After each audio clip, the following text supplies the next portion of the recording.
آج کی بات فضائل رمضان ہی کے بارے میں ہوگی، گو کہ پورا مہینہ آپ اس کی فضیلتیں دروس میں، جمعہ کے خطبات میں سنتے رہے ہیں، لیکن پھر بھی بات کو بار بار کرنے سے انسان کی کیفیات بہتر ہوتی ہیں۔ قرآن مجید کی گواہی ہے، فذکر فإن الذکریٰ تنفع المؤمنین۔ اے میرے محبوب صلی اللہ علیہ وسلم، آپ نصیحت کیجئے، نصیحت ایمان والوں کو فائدہ دیتی ہے۔ تو وہی باتیں دوبارہ سنیں گے تو دل میں ممکن ہے ایک نیا جوش، ایک نیا ولولہ بیدار ہو جائے اور بقیہ ایام ہم زیادہ اچھے انداز سے گزار سکیں۔ اسلامی مہینوں کی ابتدا محرم سے ہوتی ہے اور اسلامی مہینوں کی انتہا ذی الحجہ پر ہوتی ہے۔ پہلا مہینہ محرم اور آخری مہینہ ذی الحجہ۔ پہلا مہینہ بھی قربانی کی یاد دلاتا ہے اور آخری مہینہ بھی قربانی کی یاد دلاتا ہے۔ سیدنا ابراہیم علیہ السلام کو 10 محرم کو آگ میں ڈالا گیا تھا اور ذی الحجہ کی 10 تاریخ کو سیدنا اسماعیل علیہ السلام کو اللہ کے نام پر قربان کیا۔ تو اسلامی سال کی ابتدا میں بھی قربانی کا سبق ہے، انتہا میں بھی قربانی کا سبق ہے۔ اب اگر اس سال کے 2 حصے کیے جائیں تو 2 ششماہیاں بنتی ہیں، پہلے 6 مہینے اور دوسرے 6 مہینے۔ پہلے 6 مہینوں میں درمیان میں تیسرا مہینہ ہے ربیع الاول، وہ بھی انعام کا مہینہ، کہ اس میں اللہ کے پیارے حبیب صلی اللہ علیہ وسلم دنیا میں تشریف لائے۔ اللہ رب العزت نے انسان کو بے شمار نعمتیں دی، احسان نے جتایا، آنکھیں دیں، زبان دی، دماغ دیا، سماعت دی، کھانے پینے کو کیا کیا نعمتیں دی، پانی دیا، ہوا دی، رہنے سہنے کو گھر دیا، مگر احسان نہیں جتایا۔ انسان کی خاطر زمین بنائی، آسمان بنایا، احسان نے جتایا۔ ایک نعمت ایسی تھی کہ اللہ رب العزت نے جب وہ عطا کی تو اس کو عطا فرماتے ہوئے اللہ نے احسان بھی جتلایا۔ فرمایا لقد من اللہ علی المؤمنین اذ بعث فیہم رسولا۔ تحقیق اللہ نے ایمان والوں پر احسان فرمایا۔ تو پہلے ششماہی میں ربیع الاول کا مہینہ تیسرا انعام ملا اس امت کو، اور دوسری ششماہی میں 9واں مہینہ رمضان کا مہینہ، یہ بھی اللہ کی طرف سے انعام۔ جتنی آسمانی کتابیں اتاری گئیں رمضان مبارک میں، تو یہ مہینہ رحمتوں کا، برکتوں کا، مغفرت کا مہینہ ہے۔ چنانچہ رمضان کا لفظ را، میم اور ضاد 3 حرفوں سے بنا۔ اس کے معنی ہیں جلنے اور جلانے کے۔ اس کو رمضان کیوں کہتے ہیں؟ لِأَنَّهُ يَرْمَزُ الذُّنُوبَ، اس لیے کہ یہ مہینہ انسان کے گناہوں کو جلا دیا کرتا ہے، جیسے آگ کسی چیز کو جلا کے ختم کر دیتی ہے، یہ مہینہ بھی مومن کے گناہوں کے نام و نشان کو مٹا دیتا ہے۔ زمین اگر ناپاک ہو تو ایک طریقہ تو یہ ہے کہ اتنی بارش برسے کہ ساری گندگی بہہ جائے، اب جب زمین دوبارہ خشک ہوگی تو پاک کہلائے گی۔ اور دوسرا طریقہ یہ ہے کہ اس زمین پر سورج کی تپش اور گرمی اتنی پڑے کہ وہ گرمی اس نجاست کا نام، نشان، رنگت، ہر چیز کو ختم کر کے رکھ دے، زمین پھر پاک کہلائے گی۔ تو یہ مثال ہے رمضان کی، کہ اس مہینے میں اللہ رب العزت کی طرف سے اتنی رحمتوں کی بارش ہوتی ہے کہ انسان کے دل کی نجاستوں کو وہ مٹا کے رکھ دیتی ہے۔ یا یوں سمجھ لیں کہ اس مہینے میں برکات کی ایسی تپش آتی ہے انسان کے دل پر. نور کا سورج جو طلوع ہوتا ہے تو وہ دلوں کو اس قدر حرارت پہنچاتا ہے کہ دلوں کی نجاست کو مٹا کے رکھ دیتا ہے. اس لیے اس کو رمضان کہا گیا. حدیث مبارکہ میں اس کے مختلف نام ہیں. عربوں میں عظمت والی چیز کے کئی نام ہوتے تھے. اللہ رب العزت کے 99 نام، وَلِلَّهِ الْأَسْمَاءُ الْحُسْنَى. تو رمضان کے بھی کئی نام.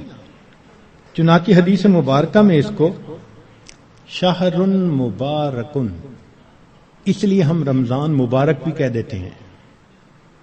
شہر عظیم، عظمت والا مہینہ. شہر الصبر، صبر کا مہینہ. شہر المواسات، غمخاری کا مہینہ. چنانچہ علماء نے لکھا ہے کہ رمضان سید الشہور، یہ مہینوں کا سردار ہے.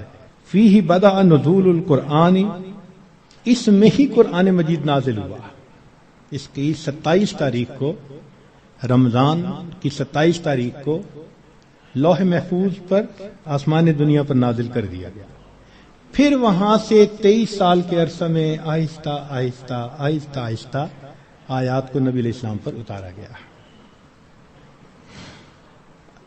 تفسیر طبری میں قتادہ رضی اللہ تعالی عنہ کی روایت ہے، فرماتے ہیں ان اللہ اصطفى صفایا من خلقہ، اصطفى من الملائکۃ رسلا ومن الناس واصطفى من الکلام ذکرہ. اللہ تعالیٰ نے انسانوں میں، فرشتوں میں بعض کو چن لیا ہے، ان کو فضیلت بخش دی ہے. کلام میں اللہ نے اپنے ذکر کو، اپنی یاد کو پسند فرما لیا. واصطفى من الارض مساجدا، اور زمین کے ٹکڑوں میں سے جو مساجد جہاں بنی ہیں ان مساجد کو اللہ نے چن لیا.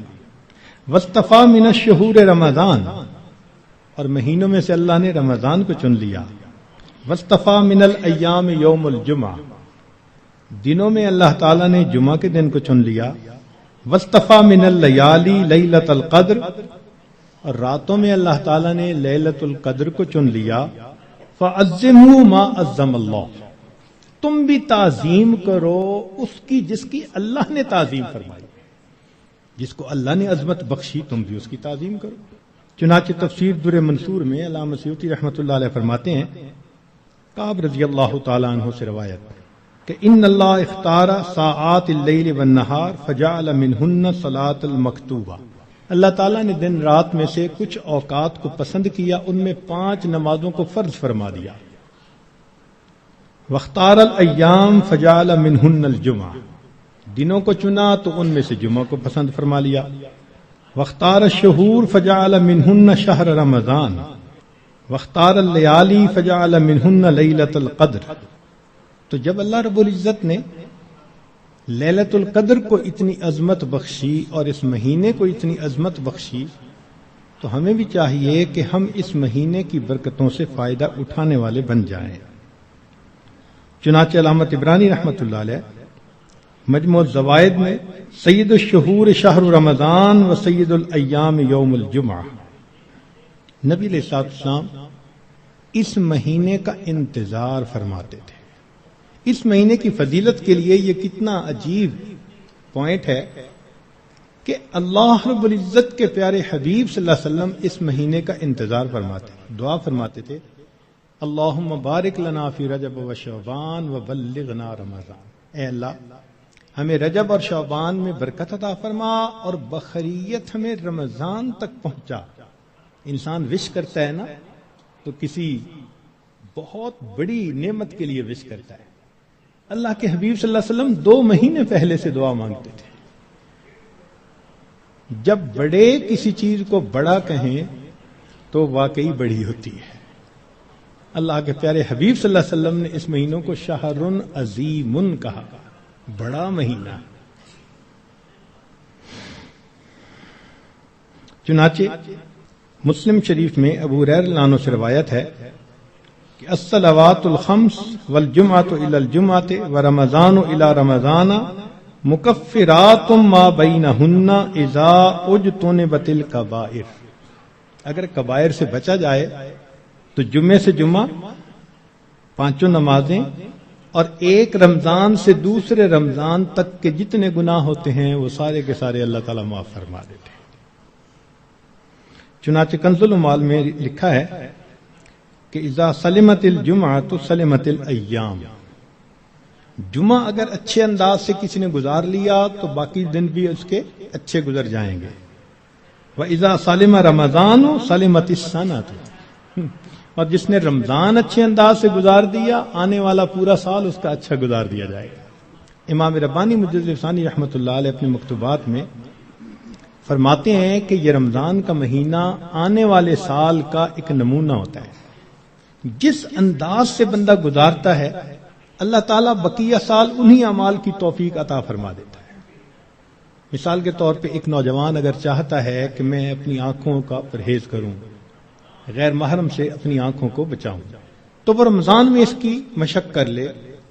اگر پورا رمضان غیر محرم سے نظر بچا لی، بقیہ پورا سال اللہ اس کو توفیق عطا فرما دے گا۔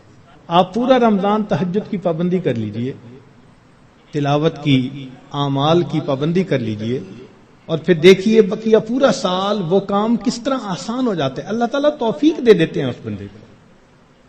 اس لیے ہمارے اکابر رمضان کو بہت اہتمام کے ساتھ گزارتے تھے۔ بلکہ بخاری شریف کی روایت ہے کہ ایک صحابیہ حج پہ جانا چاہتی تھی، خاوند نے نہ کر دی۔ پوچھا بھی کیوں؟ اس نے کہا سواری نہیں ہے۔ اس نے کہا فلاں اونٹ تو ہے۔ اس نے کہا وہ میں نے صدقے کی نیت کر لی، اب وہ میرا نہیں، وہ اللہ کا ہے، اب میں تمہیں نہیں لے کے جا سکتا۔ خاموش ہو گئی۔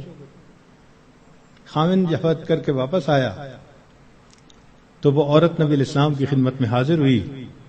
اے اللہ کے حبیب صلی اللہ علیہ وسلم، میرا بڑا جی چاہتا تھا میں حج کروں، مگر میرے خاوند نے کہا کہ سواری نہیں، اور میں نے صدقے کا اونٹ تھا بتایا تو اس نے کہا میں اس کو نہیں استعمال کر سکتا۔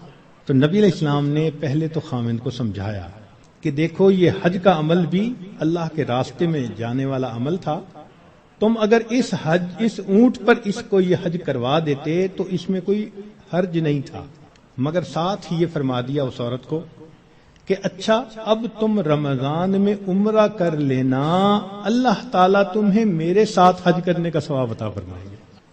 یہ بخاری شریف کی روایت ہے۔ تو رمضان مبارک کو اللہ رب العزت نے ایسی فضیلت عطا فرمائی۔ چنانچہ کنز العمال میں ہے کہ اذا کان اول لیلۃ من شہر رمضان صفدت الشیاطین ومردت الجن، کہ جب رمضان کی پہلی رات آتی ہے تو شیاطین، سرکش جن، ان کو قید کر دیا جاتا ہے، باندھ دیا جاتا ہے۔ خبردار، میرے پیارے حبیب صلی اللہ علیہ وسلم کے امتیوں کے روزوں کو تم خراب نہ کر سکو، تو شیاطین کو باندھ دیا جاتا ہے۔ وغلقت ابواب النار فلم یفتح منہا باب، جہنم کے سارے دروازے بند کر دیے جاتے ہیں، پورا رمضان بند رہتے ہیں۔ وفتحت ابواب الجنت فلم یغلق منہا باب، اور جنت کے سارے دروازے کھول دیے جاتے ہیں اور ان دروازوں کو پورا مہینہ بند نہیں کیا جاتا۔ سبحان اللہ۔ اللہ رب العزت اس مہینے میں جنت کی سیل لگاتے ہیں۔ وَيُنَادِي مُنَادٍ كُلَّ لَيْلَةٍ، اور ایک ندا دینے والا فرشتہ ہر رات یہ ندا دیتا ہے، یا باغی الخیر اقبل، اے نیکی کے متلاشی آگے بڑھ۔ ابتغاء سے ہے یہ لفظ، باغی الخیر۔ وَيَا بَاغِيَ الشَّرِّ اقصر، اے برائی کے تلاش کرنے والے تھم جا، رک جا۔ وَلِلَّهِ عُتَقَاءً مِّنَ النَّارِ وَذَلِكَ كُلَّ لَيْلَةٍ، ہر رات میں اللہ تعالیٰ جہنم سے جہنمیوں کو بری فرما دیتے ہیں۔ اب یہاں طالب علم کے ذہن میں ایک سوال پیدا ہوتا ہے کہ رمضان مبارک میں شیاطین تو قید ہو گئے، پھر کیوں برائیاں ہوتی ہیں، غفلتیں ہوتی ہیں؟ تو علماء نے اس کے کئی جواب دیے۔ ایک جواب تو انہوں نے دیا بھئی بڑے شیاطین تو قید ہو گئے، اب چھوٹے شتونگڑے بھی تو ہیں، اور ہم اتنے غافل کہ شتونگڑے ہی کام دکھا جاتے ہیں۔ دوسرا علماء نے یہ کہا کہ شیطان کی وجہ سے نفس کے اندر اتنی خباثت آ جاتی ہے کہ شیطان اگر باندھ بھی دیا جاتا ہے تو نفس اس کا کارندہ بنا رہتا ہے، وہ انسان کو گناہوں پر اکسائے رکھتا ہے۔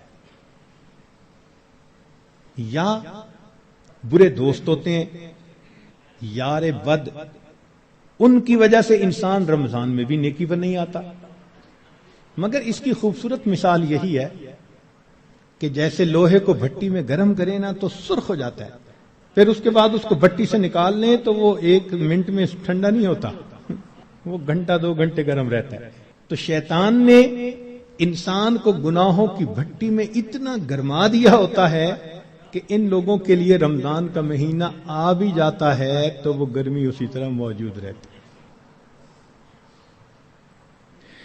نبی علیہ السلام نے ارشاد فرمایا، من وافق موتہ عند القضاء رمضان دخل الجنہ، جس بندے کو رمضان المبارک کے اندر موت آ گئی اللہ تعالیٰ اس کو جنت کے اندر داخل فرما دیتے ہیں۔ سیدہ عائشہ صدیقہ رضی اللہ تعالیٰ عنہ فرماتی ہیں کہ کان رسول اللہ صلی اللہ علیہ وسلم یجتہد فی رمضان ما لا یجتہد فی غیرہ، مسلم شریف کی روایت کہ رمضان المبارک میں نبی علیہ السلام عبادات میں اتنی محنت فرماتے تھے، مشقت اٹھاتے تھے کہ رمضان کے علاوہ کسی اور مہینے میں اس قدر محنت نہیں فرماتے تھے۔ اس سے معلوم ہوا کہ خاص اہتمام فرماتے تھے اس مہینے۔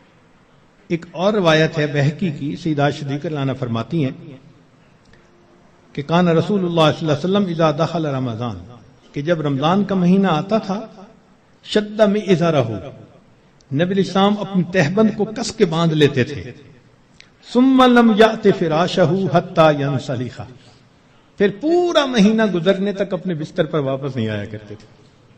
اللہ اکبر کبیرہ، اس لیے کہ وہ رمضان کی برکات سے واقف تھے، جانتے تھے۔ بہقی کی شریف کی ایک اور روایت ہے، کان اذا دخل رمضان تغیر لونہ، کہ جب رمضان کا مہینہ آتا تھا نبی علیہ السلام کا چہرے کا رنگ بدل جاتا تھا۔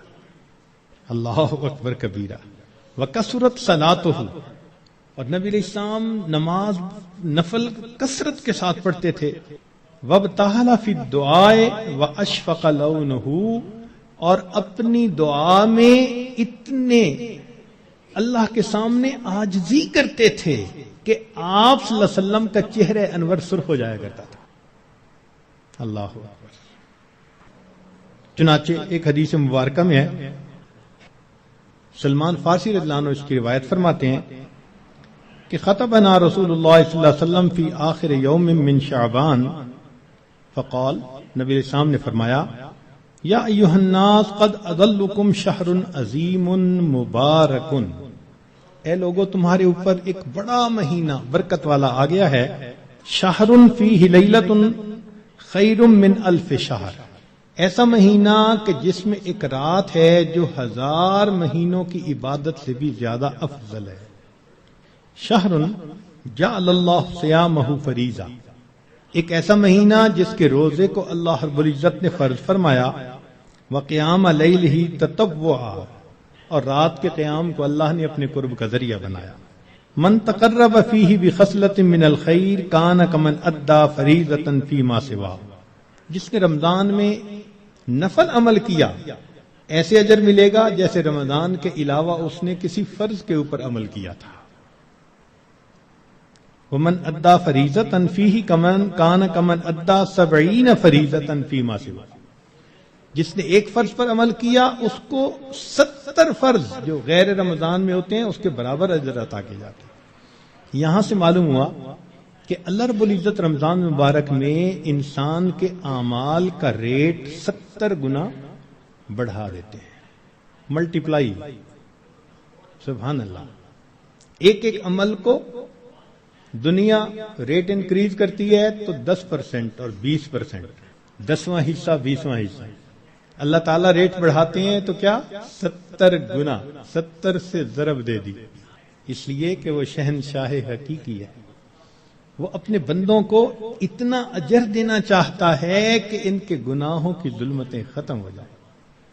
تو ایسے وقت میں ہمیں بھی چاہیے کہ ہم اپنے اعمال اللہ رب العزت کے حضور پیش کریں۔ چنانچہ نبی علیہ السلام نے ارشاد فرمایا، هو شہر الصبر والصبر ثوابہ الجنہ، یہ صبر کا مہینہ ہے اور صبر کا بدلہ جنت ہے۔ وہ شہر المواسات، غمخاری کا مہینہ، سبحان اللہ.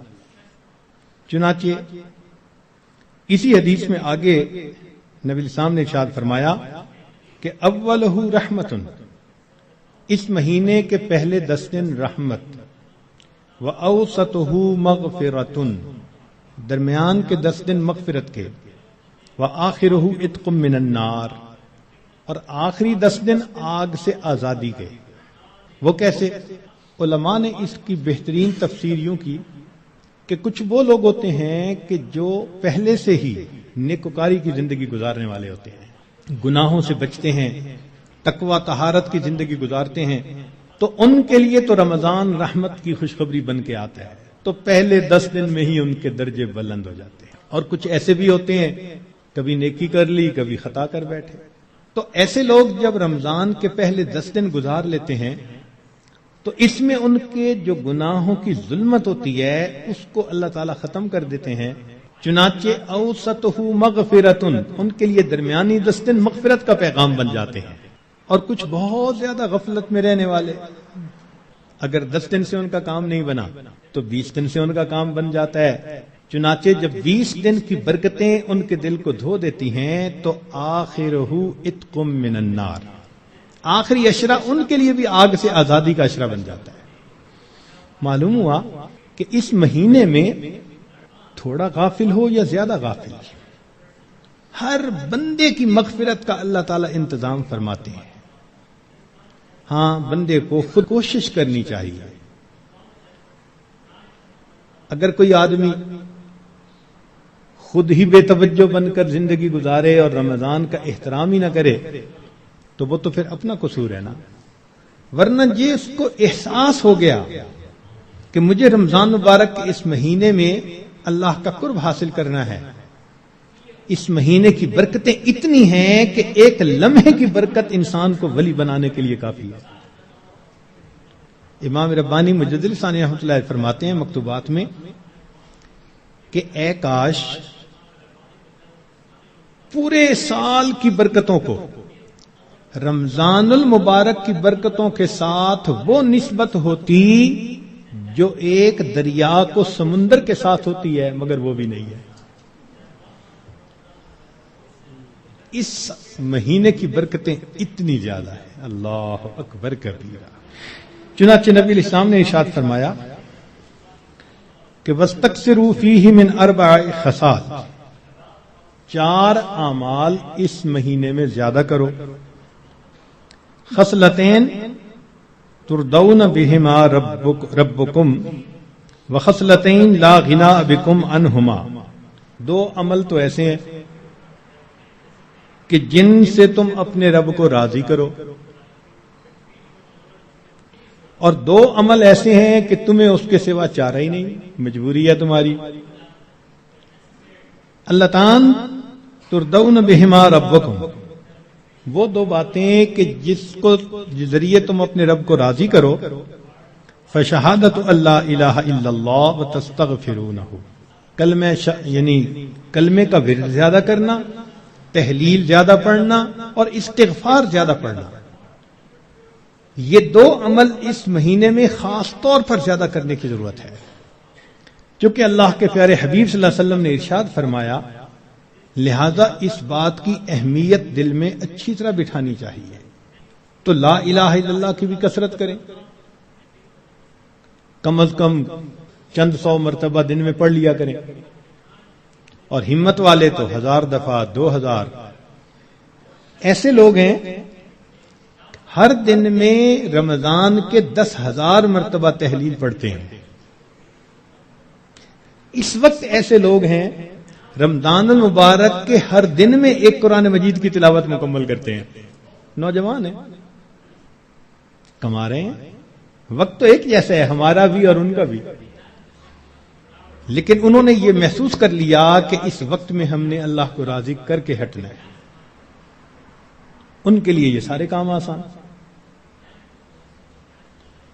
تو ہم چلو چند 100 دفعہ یا 1000 دفعہ ہی لا الہ الا اللہ کا ورد کر لیا کرے، اور اگر چلتے پھرتے عادت ڈال لیں تو سبحان اللہ کئی 1000 مرتبہ کرنا بھی آسان ہے. اور ہمارے اکابر سبحان اللہ وہاں سینکڑوں اور ہزاروں کی بات نہیں ہوتی تھی اور لاکھوں کی بھی بات نہیں ہوتی تھی، کروڑوں کی بھی بات نہیں ہوتی تھی، کروڑوں مرتبہ سے زیادہ دل کے اوپر لا الہ الا اللہ کی ضرب لگتی تھی، کروڑوں مرتبہ سے زیادہ۔ دل کے اوپر کتنا نور ہوتا ہوگا، اللہ اکبر کبیرہ۔ اور استغفار کی کثرت کریں۔ اور دو چیزیں جس کی ہمیں ضرورت ہے، ایک اللہ رب العزت سے جنت مانگیں اور جہنم سے اللہ تعالی سے پناہ مانگیں۔ تو اس مہینے میں یہ دعا مانگنی چاہیے، اللہم انی اسألک الجنہ واعوذ بک من النار۔ اے اللہ میں جنت کا سوال کرتا ہوں اور جہنم سے اے اللہ میں پناہ مانگتا ہوں۔ چنانچہ رمضان مبارک کا اکرام کیسے کیا جائے اس کو بھی تھوڑا تفصیل سے بتا دیں۔ جو احترام کرنے والے ہیں وہ تو رمضان سے 2 مہینے پہلے سے ہی دعائیں مانگنی شروع کر دیتے ہیں، رمضان سے پہلے ہی گناہوں کو توبہ کر کے باطن کا غسل کر لیتے ہیں اور پھر رمضان خوب اچھے انداز سے گزارتے ہیں۔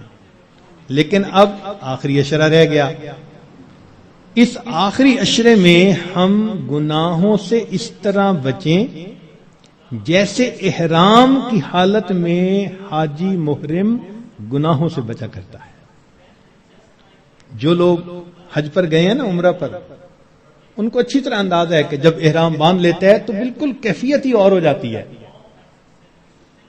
پھر جنایات سے بہت بچنے کی کوشش ہوتی ہے، ہر وقت یہ احساس رہتا ہے میں محرم ہوں، احرام باندھا ہوا ہے، بالکل رمضان گزارتے ہوئے وہی کیفیت ہو، انا صائم، میں روزہ دار ہوں، رمضان کا مہینہ ہے، مجھے اس میں کوئی گناہ نہیں کرنا۔ چلتے پھرتے لا الہ الا اللہ کا ورد رکھیں اور کبھی کبھی پورا کلمہ بھی پڑھیں، لا الہ الا اللہ محمد الرسول اللہ۔ جتنا ممکن ہو سکے قرآن مجید کی تلاوت کریں، حتیٰ کہ 2-3 منٹ بھی اگر خالی ہیں تو اس کو خالی نہ گزرنے دیں، قرآن پاک دیکھ کر پڑھ لیں، اور اگر قرآن پاک پاس نہیں یا وضو نہیں تو جو صورتیں یاد ہیں کم از کم وہی پڑھ لیں۔ حسب استطاعت رمضان مبارک میں صدقہ و خیرات زیادہ کریں۔ سیدہ عائشہ صدیقہ رضی اللہ عنہا فرماتی ہیں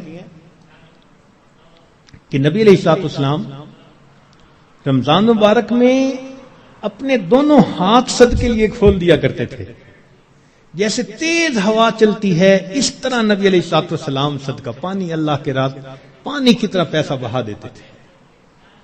تو صدقہ و خیرات زیادہ کرنا، وعظ و نصیحت کی محفل میں روز بیٹھیں، کہیں فجر کے بعد ہوتی ہے، کہیں تراویح کے بعد ہوتی ہے، اور آخری عشرے کا سنت اعتکاف اگر نصیب ہو تو سبحان اللہ۔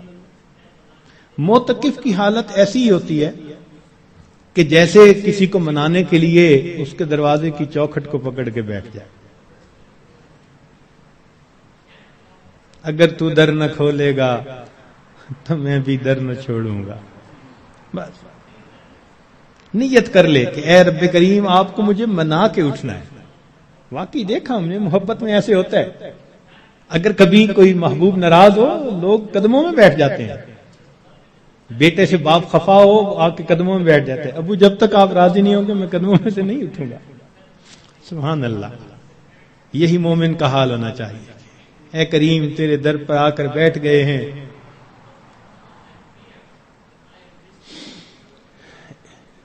اجازت ہو تو آ کر میں بھی شامل ان میں ہو جاؤں، سنا ہے کل تیرے در پر ہجوم عاشقاں ہوگا۔ عشق محبت والے 10 دن فارغ کرتے ہیں اللہ کے سامنے، دن رات عبادت میں گزارنے کی کوشش کرتے ہیں، اور دعاؤں میں پھر انسان خوب عاجزی اور زاری کرے۔ اس طرح رمضان مبارک کی قدردانی کیجیے۔ رمضان مبارک کی بے قدری کی بھی کچھ صورتیں ہیں، مثال کے طور پہ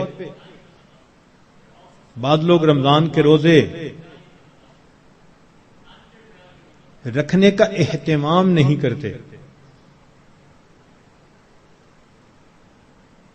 یہ رمضان کی بے قدری ہے.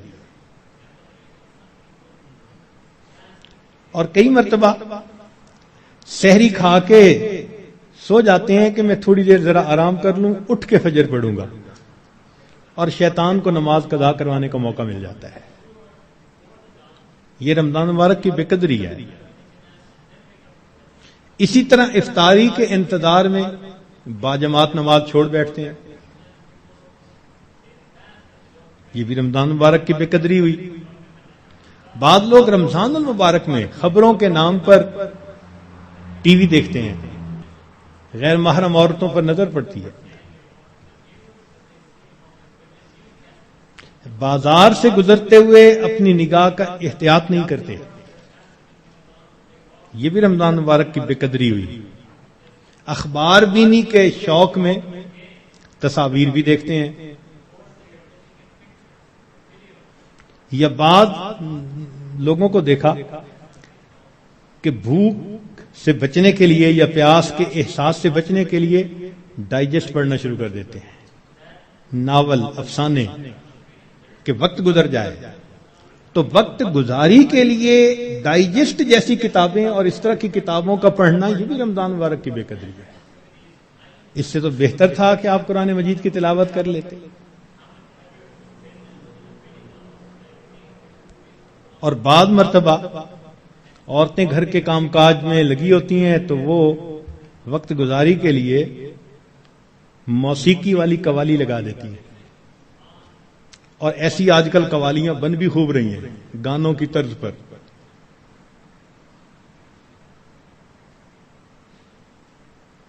بھئی کوئی بیت الخلاء کے طرز پر مسجد بنا دے تو آپ کو خوشی ہوگی, دیکھ کے غصہ آئے گا نا. تو اگر کوئی نعت بنانی تھی تو ضروری ہے کہ گانے کی طرز پر بنانی ہوتی ہے.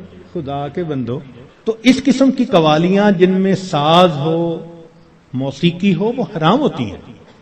نبی علیہ السلام نے ارشاد فرمایا, میں آلات موسیقی کو توڑنے کے لیے مبعوث ہوا ہوں, اس لیے اس سے 100% پرہیز کرنا چاہیے. بعض نوجوان وقت گزارنے کے لیے انٹرنیٹ پہ بیٹھ جاتے ہیں, اور جو دنیا بلا کا گند ہے وہ انٹرنیٹ کے اندر موجود ہوتا ہے. یہ بھی رمضان مبارک کی بے قدری ہوئی. اور بعض اپنے دوستوں سے میسیجز کا سلسلہ شروع کر دیتے ہیں. یہ بھی رمضان مبارک کی بے قدری. اور اس سے بڑھ کر اور گناہ یہ کہ سیل فون کے اوپر غیر محرم سے باتیں کرتے ہیں یا اس کو میسج بھیجتے ہیں. یہ بھی رمضان کی بے قدری ہے. اور یہ بھی رمضان کی بے قدری ہے کہ انسان غیر محرم کو کہے کہ میں اب رمضان میں میسج نہیں بھیجوں گا, اس کے بعد بھیجوں گا. تو اس کا مطلب یہ ہوا کہ اس نے اللہ کے حکم کی تعظیم نہیں کی. تو رمضان میں ان گناہوں کو کاملاً چھوڑنا ہے, یہ نہیں کہ صرف رمضان کے لیے چھوڑنا ہے. بعض لوگ حالات حاضرہ کے نام پر ایک دوسرے بندے کی غیبتیں شروع کر دیتے ہیں. بعض لوگ رمضان میں یہ کہنے میں بڑا خوشی محسوس کرتے ہیں آج روزہ بڑا لگ رہا ہے. بھائی صبر کیجئے, صبر کا مہینہ ہے, اور روزہ لگا بھی تو کتنے گھنٹے کی بات ہے, چند گھنٹے کی بات ہے. مگر وہ اس کو ایک ٹاپک بنا لیتے ہیں. ہر آنے والے کو بس میں اٹھ نہ سکا اور تھوڑا وقت تھا, پانی نہ پی سکا اور کھانا نہ کھا سکا. ایسے لگتا ہے جیسے روزے کا ماتم کر رہے ہو بیٹھے ہوئے. یہ بھی رمضان کی بے قدری ہے. رمضان مبارک میں جو آدمی اللہ رب العزت کے قرب کے لیے کوششیں کرے گا, یقیناً اللہ رب العزت اس کے گناہوں کو معاف فرمائیں گے اور اسے اپنا قرب عطا فرمائیں گے. اب ایک دو باتیں مزید سن لیجئے تاکہ بات کو مکمل کریں کہ اگر کوئی نیک بندہ آپ کو بتائے کہ قبولیت دعا کا وقت ہے، دعا مانگ لو، تو آپ کتنے اہتمام سے دعا مانگیں گے کہ جی ایک نیک بندے نے بتا دیا قبولیت دعا کا وقت تھا۔ اچھا اگر کوئی واقعی بڑا ولی ہو اور وہ بتا دے پھر تو اور اہتمام سے دعا مانگیں گے۔ تو اگر ایک ولی کے بتانے پر اتنے اہتمام سے دعا مانگتے ہیں تو ولیوں کے سردار، نبیوں کے سردار حضرت محمد مصطفیٰ احمد مجتبی صلی اللہ علیہ وسلم، آپ نے ارشاد فرمایا کہ افطاری کے وقت روزے دار کی دعا کو اللہ تعالیٰ قبول فرماتے ہیں۔ اب اپنے ذرا ذہن میں سوچیں کہ کیا ہم افطاری کے وقت دعا اس اہتمام سے مانگتے ہیں؟ اور شیطان بھی ایسا ہے کہ وہ افطاری کے وقت دسترخوان پہ چیزیں لگواتا ہے، بس حسرت سے دیکھتے دیکھتے وہ افطاری کا وقت ہی آ جاتا ہے۔ اس وقت میں اہتمام سے دعا مانگیں، رات کے اوقات میں، دن کے اوقات میں اللہ رب العزت سے معافی مانگیں اپنے گناہوں کی، اللہ تعالیٰ کو منانے کی کوشش کریں۔ یہ بخشش کا مہینہ ہے، رحمتوں کی انتہا ہے۔ جو بندہ تھوڑی سی بھی کوشش کرے گا یقیناً وہ رمضان کی رحمتوں کی وجہ سے بخش دیا جائے گا۔ اب یہاں پر ایک بات اور ذہن میں رکھیں کہ ماں اپنے بیٹے کے بارے میں بد دعا نہیں سن سکتی۔ کسی ماں کے سامنے بیٹے کو بد دعا دیں تو صحیح، حشر دیکھیں گلے پڑ جائے گی، تو ہوتا کون ہے میرے بیٹے کو بد دعا دینے والا؟ تو ماں کو اگر بیٹے سے اتنی محبت ہے کہ وہ بد دعا نہیں سن سکتی، تو کیا ایسا ہوگا کہ کوئی بد دعا دے اور ماں آمین کہے بیٹھ کے؟ وہ تو آمین نہیں نہ کہے گی۔ اب ماں کی محبت کا یہ عالم ہے تو اللہ کے پیارے حبیب صلی اللہ علیہ وسلم کو امت کے ساتھ کتنی محبت تھی۔ 23 سال امت کے لیے اللہ کے محبوب صلی اللہ علیہ وسلم راتوں کو روتے رہے۔ کوئی ماں بچوں کے لیے 23 سال نہیں روتی، کوئی باپ اپنی اولاد کے لیے 23 سال نہیں روتا۔ اللہ کے پیارے حبیب صلی اللہ علیہ وسلم 23 سال تہجد میں روتے تھے، امت کے لیے روتے تھے، اتنی محبت تھی امت کی۔ روایت میں آتا ہے کہ ملک الموت نے آ کے عرض کیا، اے اللہ کے حبیب صلی اللہ علیہ وسلم، اللہ تعالیٰ نے بھیجا ہے۔ نبی السلام نے پوچھا، اچھا پہلے مجھے یہ پوچھ کے بتاؤ میرے بعد میری امت کا کیا بنے گا؟ اللہ اکبر، ادھر سے بلاوا آتا ہے اور اللہ کے حبیب صلی اللہ علیہ وسلم کو امت یاد آتی ہے، میری امت کا کیا بنے گا؟ اللہ تعالیٰ نے فرمایا تیری امت کے بارے میں تیرے دل کو خوش کریں گے میرے محبوب۔ اللہ اکبر، اتنی محبت امت کے ساتھ۔ اور ان کے سامنے جبریل علیہ السلام ایک دعا مانگتے ہیں، برباد ہو جائے وہ شخص جس نے رمضان کا مہینہ پایا اور اپنی مغفرت نہ کروائی، اور اس پر نبی علیہ السلام فرماتے ہیں آمین۔ اب آپ سوچیں کہ رمضان المبارک میں مغفرت کا کروانا کتنا اہم ہے۔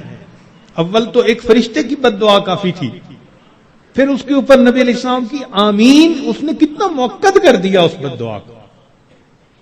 اللہ اکبر۔ اس لیے رمضان گزرے گا تو یا ہمارے لیے عید ہوگی یا پھر ہمارے لیے وعید ہوگی۔ جن کی بخشش ہو گئی ان کے لیے تو عید ہوگی، خوشی کا دن، اور جن کی بخشش نہ ہوئی پھر ان کے لیے وعید ہوگی۔ اس لیے رمضان کے ان باقی ایام کو بہت ہی زیادہ اہتمام کے ساتھ اللہ تعالیٰ سے مانگ کے گزاریں، رو دھو کے گزاریں۔ جب دل میں فکر ہوتی ہے نا، پھر مانگنے کا طریقہ خود بخود آ جاتا ہے۔ جب بیٹا بیمار ہو نا ہاسپٹل میں، تو اس کی ماں کو دعا کا ادب کوئی نہیں سکھاتا، ماں کو دعا مانگنا خود آتا ہے۔ وہ جس انداز سے رو رہی ہوتی ہے، وہ جس طرح اللہ کے سامنے گڑ گڑا رہی ہوتی ہے، اللہ میرا بیٹا ای سی یو میں داخل ہو چکا، ٹپ ٹپ آنسو گر رہے ہوتے ہیں، دعا کے آداب کون اسے سکھاتا ہے؟ محبت ہوتی ہے، دل کو فکر لگی ہوتی ہے۔ اسی طرح جب دل کو فکر لگ جاتی ہے نا کہ وقت تو گزر رہا ہے، میں نے کیا کیا اس میں، تو پھر انسان کو اللہ رب العزت سے مانگنا بھی آ جاتا ہے۔ کہتے ہیں کہ ایک اعرابی تھا، تو رمضان مبارک میں عجیب اس نے دعا مانگی، کہنے لگا اللہم انک امرت بعتق العبید ونحن عبیدک، اے اللہ آپ نے غلاموں کو آزاد کرنے کا حکم دیا ہے۔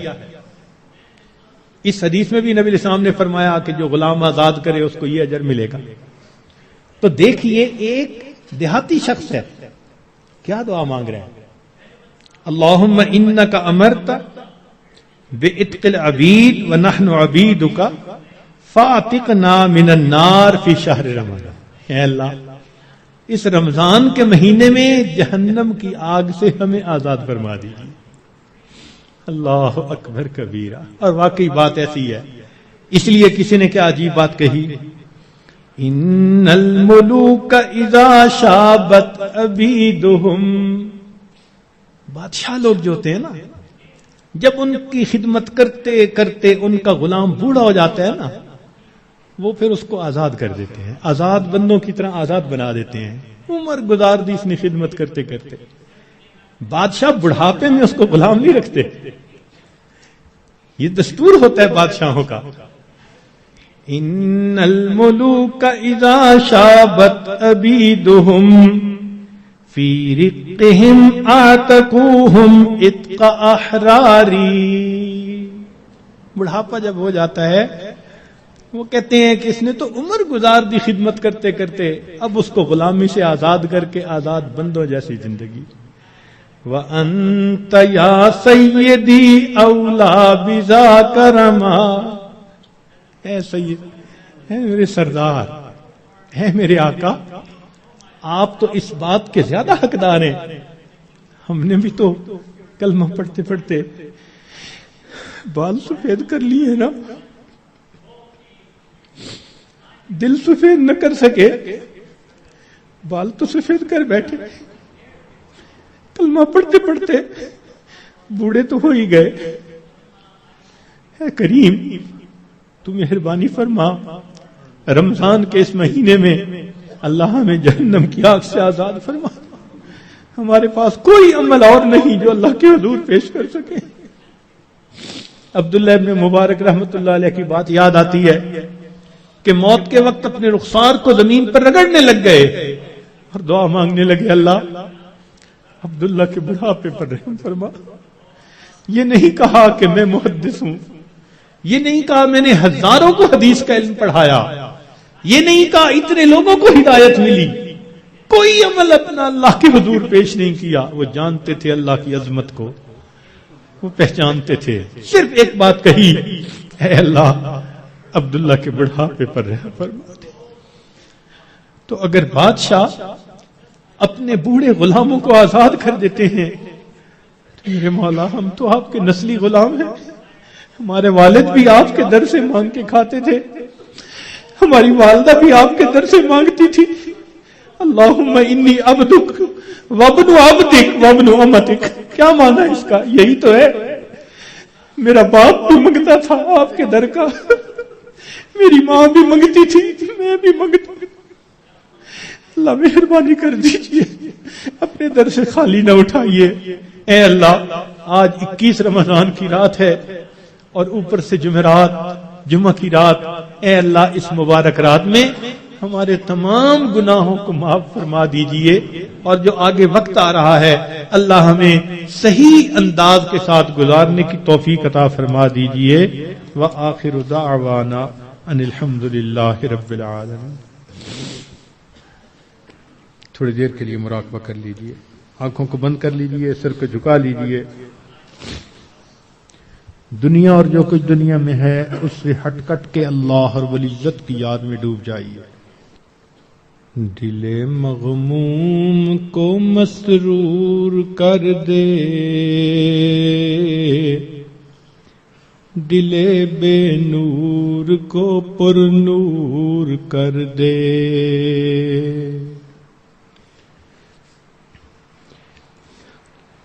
دل مغموم کو مسرور کر دے، دل بے نور کو پر نور کر دے، فروزاں دل میں شمع طور کر دے، یہ گوشہ نور سے معمور کر دے، میرا ظاہر سنور جائے الہی، میرے باطن کی ظلمت دور کر دے،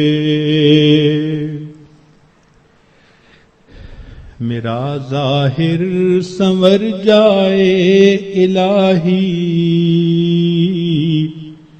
میرے باطن کی ظلمت دور کر دے، مَے وحدت پلا مخمور کر دے، محبت کے نشے میں چور کر دے،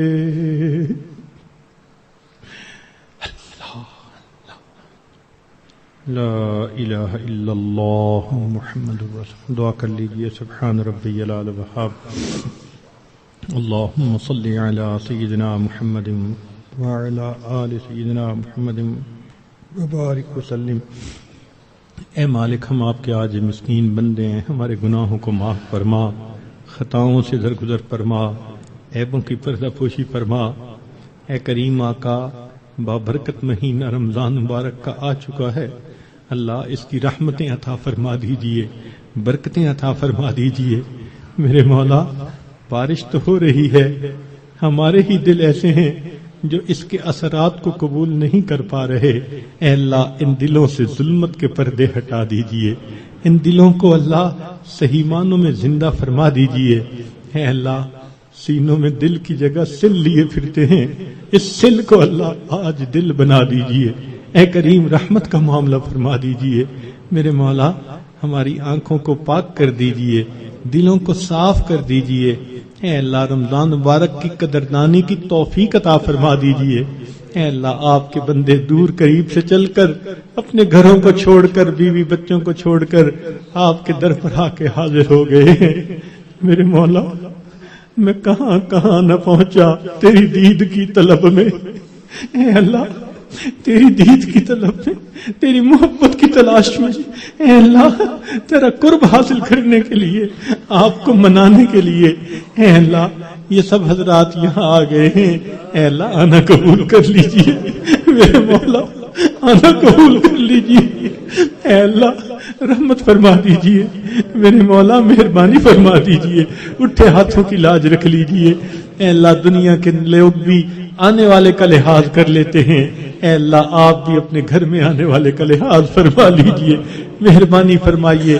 آج کی رات میں ہماری مغفرت فرما دیجئے، نیک اعمال کی توفیقیں عطا فرما دیجئے۔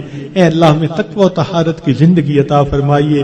اے اللہ، گناہوں کی ذلت سے محفوظ فرما، ہمیں طاعات کی عزت نصیب فرما، آنے والے وقت کو گزرے وقت سے بہتر فرما، آنے والی زندگی کو گزری ہوئی زندگی کا کفارہ بنا۔ اللہم انا نسألک الجنہ ونعوذ بک من النار۔ صلی اللہ تعالی علی حبیبہ سیدنا محمد وآلہ واصحابہ اجمعین برحمتک یا ارحم الراحمین۔